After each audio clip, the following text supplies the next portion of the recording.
Well, hello everybody, and welcome to another quick, hopefully, vlog. Um, my last upload, I showed you a newly acquired a Leica 1A camera. In fact, this one sitting right here, and I did say that I was going to put some film through it, and I would be showing the results. And I'm pleased to say that the results aren't bad at all.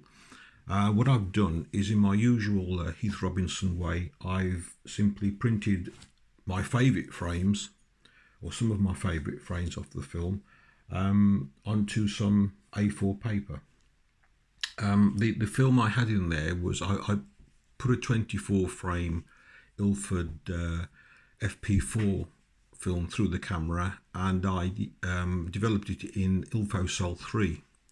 And then scanned it a few days back. And the camera has, it's done really well. And what I'm going to do now is just show you a few of these paper A4 prints. And I think you can just get a sort of an idea just how the camera is working. All these were taken in the grounds of a Herefordshire establishment called Home Lacey House. It's actually owned by the Warner Hotel Group, and it's one of those hotels you can't book in there just for a sort of a brief overnight stay. It's like a holiday hotel. You book in for, I don't know, 5 days, 7 days, or whatever. But it's in a house which is hundreds of years old. I actually meant to research it before I did this, but I've forgotten. But if you are interested, it's called Holme Lacey House, and it's in Herefordshire. That's HOLMELACY. We've been there a few times. But anyway, this is one of the photos of the, it's actually the side of the building. But as you can see, it's the camera's dealt with it quite nicely. It's a little bit... if you look at the same image on the computer screen, it looks underexposed, but the printer tends to print them out slightly darker. This is the difference between looking at things on computer monitors and then printing them. You get these little variations, and I think the printed version looks that bit better than the one on the computer monitor. I'm trying to hold it roughly parallel with the lens on the phone, but I think you can get an idea. It's a little bit distorted, that, but you know, the exposure is nice and even, and the lens seems to be performing quite well. It's a little bit soft. You probably can't see it here, but that could be my focusing, although I'd rather suspect the lens was on infinity anyway. But I rather like that look. It's got a slightly vintage look to it. So that's the one of the house.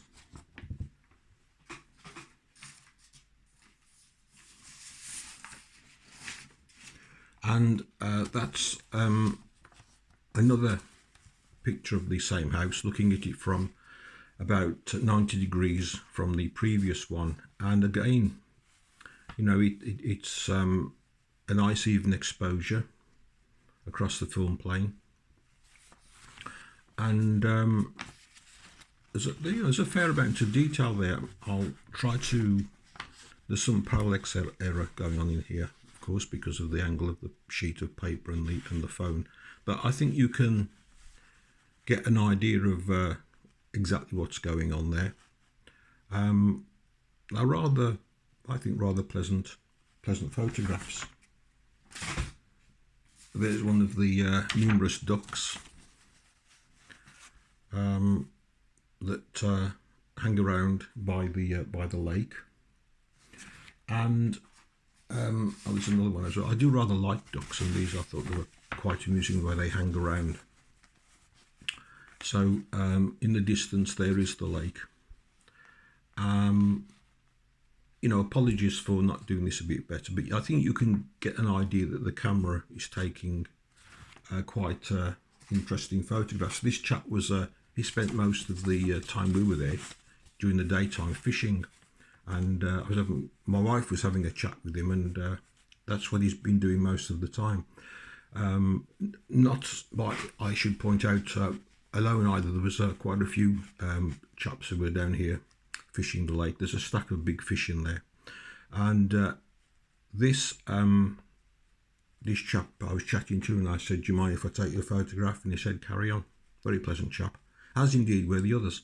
Now there is one thing though that I had noticed.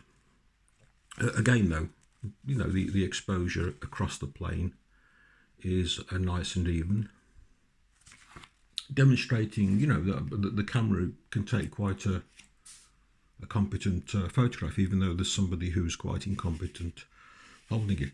There is one thing I noticed though when I was I should point out that those images, they are straight out of the camera. I haven't added any contrast. The only thing I have done is I've cropped them a bit, just across the top, and I put that frame just round the edge of the picture. But one thing I did notice, and I don't know whether this is going to be possible to show you on the camera, but if you look very carefully at the negative, just go to the right angle and hope the phone will focus. Yeah, there you go. The image is, where's my pointer? The image is actually just slightly fractionally into the actual sprocket holes. This isn't something that's is that easy to show, and I did a bit of research about this. Yeah, the lights also, the ceiling lights, but you can just see probably on this frame here that the sprocket at the top, the image is actually just sort of kissing the edge of the sprocket holes. And I did a little bit of research on the internet about this, and it seems to be, I think it was the rangefinder forum that I visited, and it does seem to be something that's quite common with Leicas and probably other cameras as well. Somebody put forward the theory that these cameras were pre-cassette days. I looked this up, and the cassette, the loaded cassette, sort of appeared from Kodak in about 1934. So these cameras were probably really designed to take the Leica cassette, whereby you buy your film in a bulk roll and you load it into the cassette in the darkroom. And somebody said that there might be a variation in size between the modern cassettes that we have now and those reusable ones that Leica produced years ago.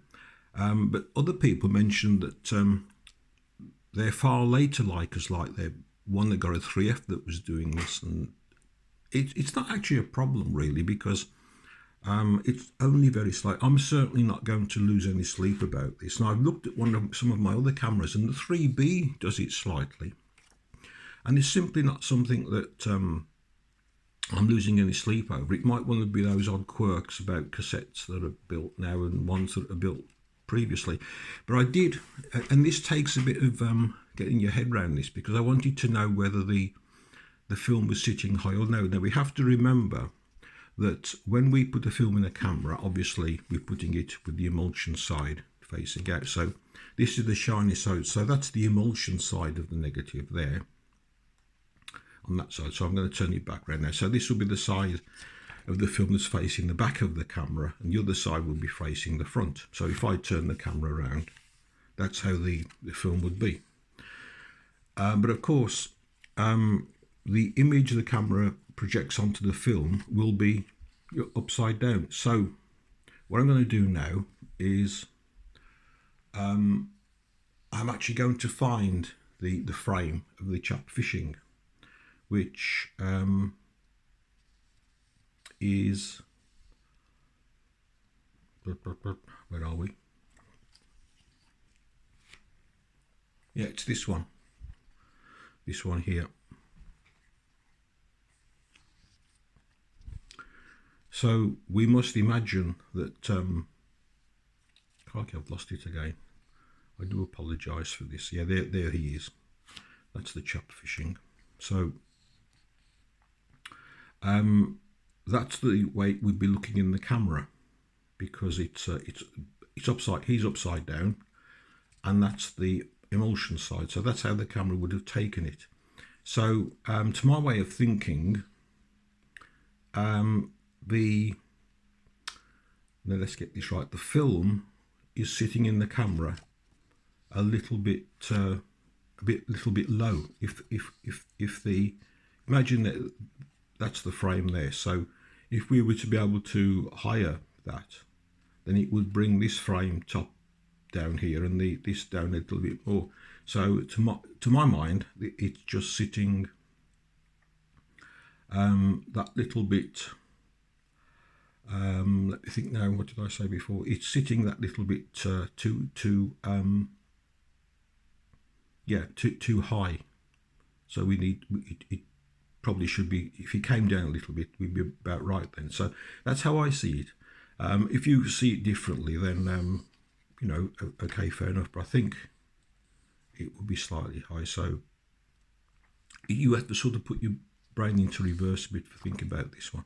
But anyway, I'm certainly not going to be losing any sleep about that one. I'm really actually very pleased with the camera.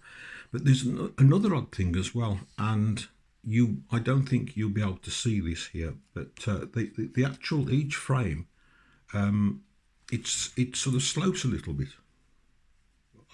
What I am pleased about is each gap between each frame is exactly the same. It's nice and even, which is good.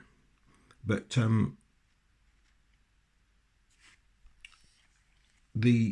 I can't, you can't see this. I'd have to put this onto something that was backlit. But each frame slightly, it does this. It's leaning sort of, it's over to the right hand side, and I haven't quite worked out why it's doing that. But it may. I thought, well, is it the way I've loaded it? And I thought, well, no, because you can actually load the film so it's running a bit high or a bit low, and that could explain a lot of things.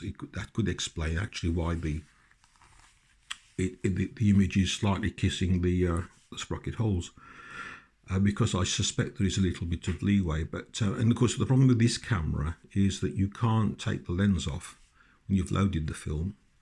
Set it to either B or Z depending on if it's a post-war camera or a pre-war camera, and take the lens off and check, because this is a fixed lens.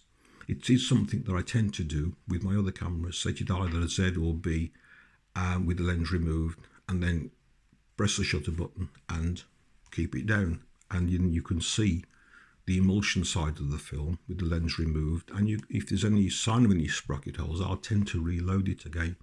But I can't do that with this camera. So it could have been just the way the film's loaded. As I say, it's not something I'm going to lose any sleep over.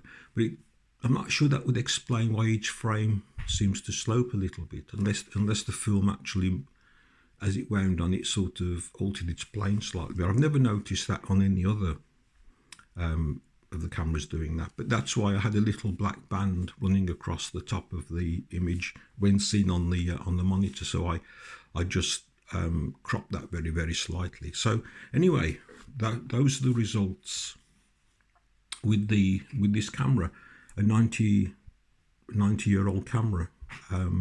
Yes, it's been serviced, but nevertheless, I think it's a pretty remarkable achievement, and I shall certainly be using this camera again, because it is really nice. And of course, being ultra compact, you could quite easily put that in your pocket. So apologies for the rather amateurish display of the images, but it was just to demonstrate how good this camera appears to be operating, and I think that's proved the point anyway. Nice even exposure, certainly no shutter lag or anything like that. So anyway, that's all for me for now. I'd also like to say thank you all for the comments that you made most interesting about the last upload. Very heartwarming that you appear to be enjoying them. So I'll be back. What I might do, I think I might sort of revisit this slight misalignment at some point. But it's, if you go onto the rangefinder forum and mention sprocket holes on Leicas on the film or something like that, you might come across the various comments that people have made. It's very, very slight encroachment, and it doesn't it simply does not cause a problem. And I've looked at one or two others negatives. That I've got my negative book here. I've looked at the 3B. The 3B does it slightly as well, and I'm sure I can find some others that may do. So whether this is just a Leica thing, or maybe it's just a rangefinder thing, or maybe it's just a vintage camera thing, I don't know. But anyway, thank you in advance for looking at this, and I'll see you soon, and take care, and I'll be back at some point. Thank you.